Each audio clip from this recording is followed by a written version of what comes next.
Welcome to the Retired Trucker. We got another class action lawsuit against a mega carrier. This time it's Swift, and this time the lawsuit is about wages, overtime wages. I don't know.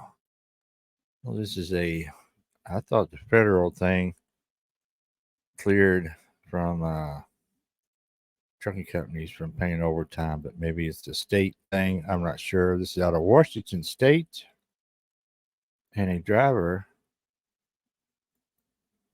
Well, let's just read the article. Out of landlinemedia.com. You check them out. Swift Transportation faces class action wage lawsuit. And came out today, August 15th, 2023. A Washington State trucker for Swift Transportation has filed a class action lawsuit against the company, accusing it of violating wage laws. On August 10th, David Carlson filed a class action lawsuit against Swift in a Tacoma, Washington federal district court. The lawsuit claims that the company failed to pay overtime wages for hours worked more than 40 hours per week. Specifically, plaintiff asserts defendant by its actions, including but not limited to paying on a per mile or per delivery basis, but not paying for overtime, despite plaintiff and class members driving over 40 hours per week. Defendant violated Washington overtime law, the lawsuit states. According to the complaint, the putative class worked at least in aggregate 42,000 work weeks from April 21st, 2020. Class members were generally paid at least $20 per hour of work on average. The lawsuit goes on to state that it is reasonably to assume that plaintiff alleges at least 6 hours of overtime per week per putative class member. Therefore, claims for unpaid overtime wages reach at least $5,040,000, and that's $20 an hour at 0.5 overtime premium rate by 42,000 weeks times 6 overtime hours per week times 2 for alleged liquidated damages under Washington state law. Wow. That was a mouthful. I might have to take a break after that. Ooh.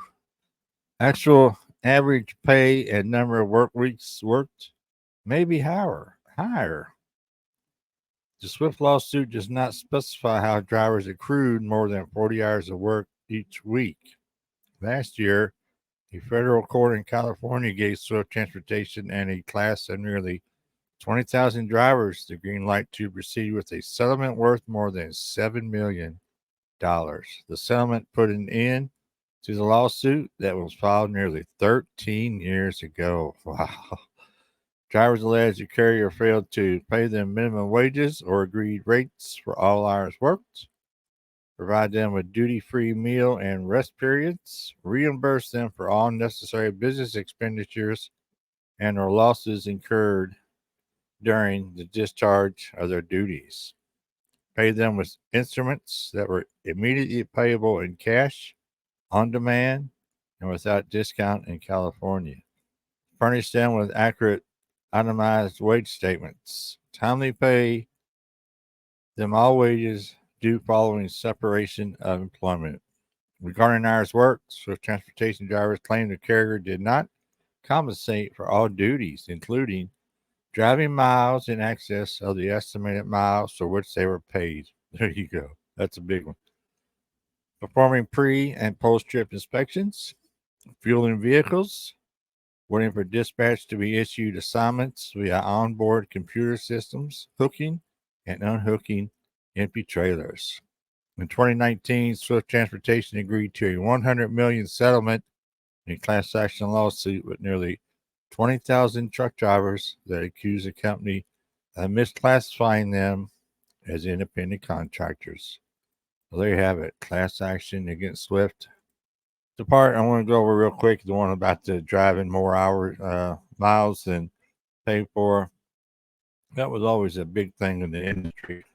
The whole time I was in of how they paid miles. Is it from city limit to city limit, zip code to zip code, post office to post office, or how do they always come up with the miles? No matter what rate or what form they used to pay the miles, where they got the chart or whatever, it was always lower than the actual miles. So all the miles short, anywhere from 10 to 100 miles from what you were paid for, that adds up quite a bit of miles. So there's a lot of miles there that I didn't get paid for my 28 years, and a lot of people haven't got paid for and still are not getting paid for. So that's if you're on a per mile rate. So Swift getting a class action lawsuit out there in Washington State. So let me know down in the comment section what y'all think about this. Appreciate everybody watching. Be sure to check out all the links in the description. Everybody have a good day and stay safe.